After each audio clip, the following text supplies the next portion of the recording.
The gate screamed as it opened, rust grinding against rust, and the sound echoed to the fog like a warning that came too late. The veteran paused at the edge of the abandoned estate, his breath shallow, his hand tight on the worn leash. The mansion ahead looked less like a home and more like a memory that refused to die. Windows dark, roof sagging, walls scarred by time and neglect. He did not know that by stepping inside, guided only by a loyal dog and a need for shelter, he was about to uncover a secret worth $260 million, a truth that would test his past, his pain, and his idea of what he deserved. If you believe that silent heroes still walk among us and that second chances often arrive disguised as ruins, take a moment right now to like this video, share it, comment, and subscribe to the channel so stories of hope and resilience can reach more hearts. The veteran's name was Daniel Brooks, and the war had taken more from him than it ever gave back. Years after returning to the United States, he still carried the weight of loss in his posture, in the way his eyes scanned empty spaces, in the way his nights refused to stay quiet. Jobs never lasted long, not because he lacked skill, but because the world moved too fast for a man whose mind was always half a step behind, stuck replaying moments he could not undo. The small disability check barely covered food, and rent became impossible once medical bills piled up. By the time winter crept in, Daniel and his dog, Max, were living out his old truck, chasing warmth wherever they could find it. Max was a German shepherd with a calm intelligence that felt almost human. He had been trained once for service work before ending up in shelter, and Daniel had recognized something familiar in the dog's steady gaze. They became each other's anchor. When Daniel's hands shook, Max leaned in. When the nights grew too long, Max stayed awake. Together they moved through back roads and forgotten towns, always careful, always invisible. The mansion appeared on one of those roads, hidden behind trees that had grown wild, branches clawing at cracked stone walls. A faded sign at the gate named the property after a pilot who had vanished decades earlier, a man rumored to have died wealthy but alone. Locals avoided the place, calling it cursed, saying strange things happened there after dark. To Daniel, it looked like shelter. Thick walls meant warmth. A roof, even a broken one, meant protection from snow. He cut the chain, pushed the gate open, and crossed a line he did not know existed. Inside, the mansion smelled of dust and old paper. Furniture lay draped in sheets like ghosts waiting to be remembered. Daniel chose a corner room where the roof still held and settled in quietly, careful not to disturb what felt like a sleeping past. Days passed. He cleaned just enough to survive, lit small fires, and stayed unnoticed.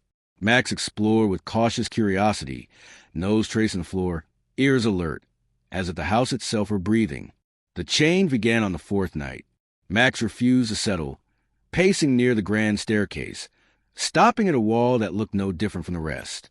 He scratched lightly, then pressed his ear against the paneling. Daniel tried to ignore it first, exhaustion heavier than curiosity, but the dog's insistence grew. Memories stirred in Daniel's mind, memories of hidden compartments overseas, of dangers concealed behind ordinary walls. He trusted Max more than his own instincts. He picked up a loose candelabra Max had nudged aside and felt a draft of cold air where none should be. Behind the wall was a narrow passage, sealed with care, leading downward. The air grew colder as they descended, the steps carved with precision that suggested planning, not decay. At the bottom waited a reinforced door, old but solid, protected by mechanisms Daniel did not recognize. It took days to open, using patience instead of force. When it finally gave way, the light from Daniel's lantern revealed rows of secured cases, metal and leather, marked with dates, flight codes, and financial seals. Daniel did not understand the scope of what he had found. He only knew it was valuable, protected, and not meant to be lost. Inside the cases were bearer bonds, rare aviation prototypes, gold reserves tied to early aerospace ventures, and documents proving ownership transferred legally but never claimed after the pilot's disappearance. Experts later confirmed the value at over $260 million. But in that moment, Daniel sat on the cold stone floor, overwhelmed not by greed, but by fear. A man who had spent years with nothing suddenly stood inside a fortune large enough to change cities. The discovery forced Daniel to confront something harder than poverty, worth. He had spent so long believing he deserved little that the idea of abundance felt wrong. He contacted authorities quietly, insisted on transparency, refused to take anything that was not legally his. Investigations followed, headlines erupted, and the abandoned mansion filled with voices again. Lawyers confirmed that Daniel, as the rightful occupant who had uncovered and preserved the estate, was entitled to a significant portion of the assets. The rest went to public trusts and aviation museums, honoring the pilot's legacy. Money did not heal Daniel overnight. It did not erase nightmares or give him back the years lost to silence. But it gave him choices.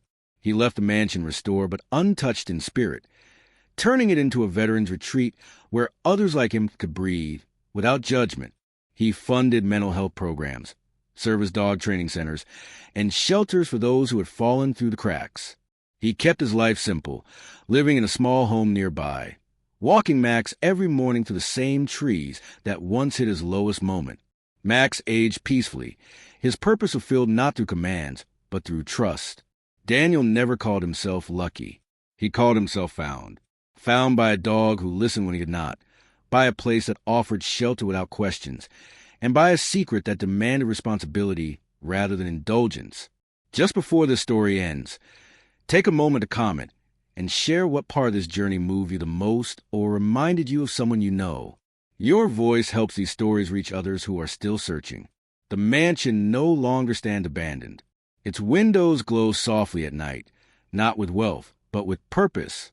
And somewhere nearby, a veteran and his dog walk quietly, proving that even when a man is unaware of his fortune, faith, loyalty, and courage can lead him exactly where he needs to be.